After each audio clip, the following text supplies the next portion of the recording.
So in this video series, I'm going to go into my personal cancer battle and what's transpired over the last several years. It's a crazy story. A lot of peaks and valleys, but mostly valleys. If you haven't seen my video, Lance Armstrong told me to shut the fuck up.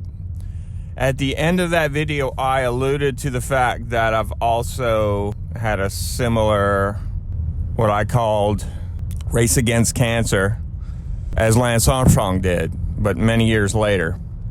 So I'm going to finally tell that story, and I'm calling this series the Tour de Cancer. And I hope there's something you can take out of it, whether you have cancer, whether you've been diagnosed, whether you don't have cancer. I think there's some things that happened to me that you can draw inspiration from, hopefully, in any situation that life throws at you. So let's get started. I lose track of time, but it was a handful of years ago. I noticed this lump in the crease of my right leg and groin, kind of where, you know, if you're wearing like a bikini or underwear, it's right in that right crease, very close to reproductive organs, if you know what I'm saying.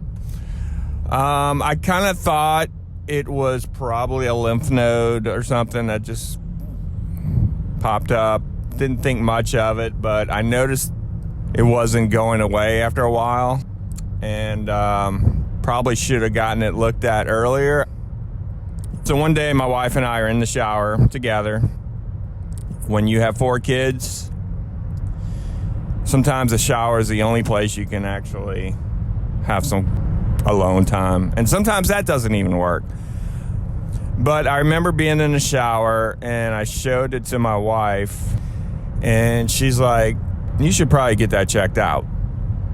I would say it was probably the size of a bean, maybe a pea, somewhere in between. I've had so many things pop up in my life. It's almost like your body's like the little boy who cried wolf, and you're thinking, "I'll go away, it's nothing." But a couple of weeks later, I finally took it serious enough to go get it checked out, and that day my life changed forever. I set an appointment with my primary care doctor, laid on the table, he looked at it, felt it, and I could see immediately he was concerned. And that was just the start of many, many frightening looks on doctors' faces that I would face over the next several years. And he immediately told me, "You need to get this checked out, and you need to get it checked out now." And I'm calling my oncologist friend, and I'm going to see if he can see you today. And I'm like, wow, my head's spinning. This is fast. So I went literally from one doctor's office to another within a matter of 30 minutes. And I saw this oncologist, and his face was much the same as my primary doctor, and immediately pretty much told me that it doesn't look good and we need to get a biopsy. So that struck serious fear into my heart, into my wife's heart. The worst part about getting this kind of news or information or potential information is the wait. There's such a long wait. The fact that I saw a doctor that fast was pretty amazing, but the time it took to get the biopsy, to get the results, which I'm going to get into, it feels like an eternity.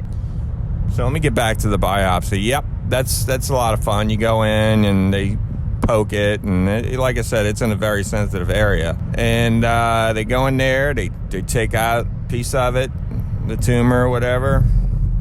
They send it off to a lab, and then you get your results. But I remember being on the like they'll do an ultrasound before they stick it, and I could even tell from the ultrasound guy who's seen this a bunch, and I tried to pump him for information. He kind of was like, yeah, it's what I'm seeing, and the activity and the sound and what it's doing, it doesn't look good. And then from that point on, I just kind of knew. I was like, oh my God. And one piece of advice I would give to anyone going through this is to not get tempted into going to Google and trying to figure it all out yourself, because that part is a nightmare and it's hard not to do. But you start seeing and reading things that really freak you out, like chances, life expectancy.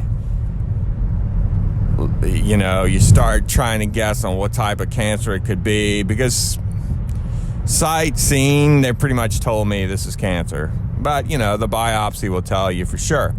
So I end up eventually going to get the results from the same doctor that I saw a few weeks earlier, I'm assuming. I don't remember. And he told me it was cancer. And I had what was called an epithelioid sarcoma, which is very rare. And to take that information, that moment where they verified to me, was heavy.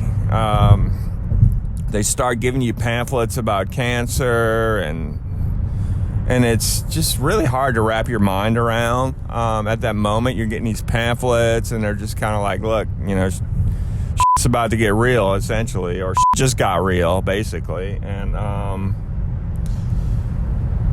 it was a mind fuck for sure. And it just made the anxiety even worse, because now I had more stuff to Google. Now I knew what kind it was, and oh God, it was a nightmare. And on top of that, my wife was pregnant.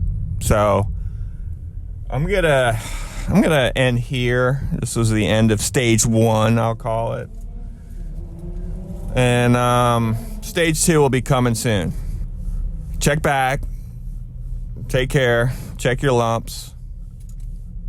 And I'll talk to you soon.